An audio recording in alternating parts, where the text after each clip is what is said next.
Bonjour Jérôme, merci de te prêter à cette séquence interview sur le divan pour la newsletter de la filiale de cardiologie pédiatrique et congénitale de la Société française de cardiologie.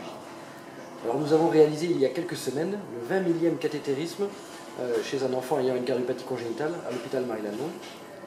Toi qui as participé au développement du cathétérisme pédiatrique depuis ses débuts en France, est-ce que tu pourrais nous raconter comment tu as vécu les grandes étapes du développement du cathétérisme? Là, le cathétérisme à Marie-Lannelongue a commencé il y a très longtemps, en mai 1953, et l'idée qu'on puisse faire quelque chose par les sondes qu'on avait dans le cœur, cette idée nous taraudait avec Alain Baptiste, qui était mon maître, en particulier pour les sténoses valvulaires pulmonaires, de telle sorte que je me souviens avoir été voir un polytechnicien dans un tour de la Défense. Il me dit: mais vous ne croyez pas que vous pourriez nous fabriquer des ballons pour dilater la pulmonaire, ça serait fantastique, on est dessus. Et le polytechnicien m'avait répondu: combien il naît d'enfants avec des sténoses pulmonaires valvulaires par an? Ah, il en est 150. Bon, non, ça vaut pas le coup du tout. Jamais on vous fabriquait des ballons. Il se trompait complètement, parce qu'après il y a eu les ballons pour les coronaires, pour tout, et ça a été un développement extraordinaire. Donc finalement, on a commencé ici les premières dilatations valvulaires pulmonaires en octobre 1984, avec un phénomène très spécial pour les dilatations valvulaires pulmonaires. On a toujours eu de très bons conseils avec les chirurgiens qui nous ont ici, ils l'ont toujours soutenu, toujours encouragé, toujours donné de bonnes idées. Et là, c'est exactement le contraire. Les chirurgiens m'ont dit: vous êtes fous, donc vous allez gonfler le ballon, vous dégonflez, vous aurez un spasme sous la valve pulmonaire et le cœur ne repartira. Alors malgré tout, on a essayé et ça marchait très bien.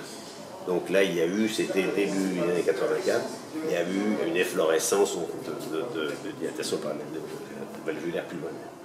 Après, les étapes suivantes, ça a été le début des techniques d'occlusion des canaux artériels et des CIA.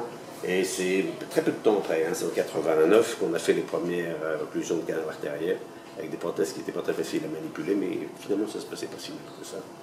Et puis en juin 92, les premières fermetures de communication interauriculaire. Puis la dernière étape, qui est l'étape actuelle, c'est la première implantation de valves, il y a maintenant presque 10 ans, percutanée, qui montre bien l'extension absolument fantastique du cathétérisme interventionnel.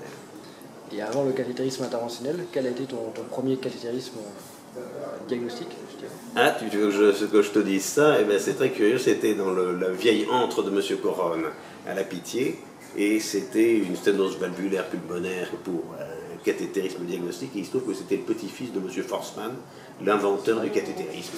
Il avait une sténose pulmonaire pas serrée du tout, mais ça m'avait beaucoup marqué. C'était quelle année?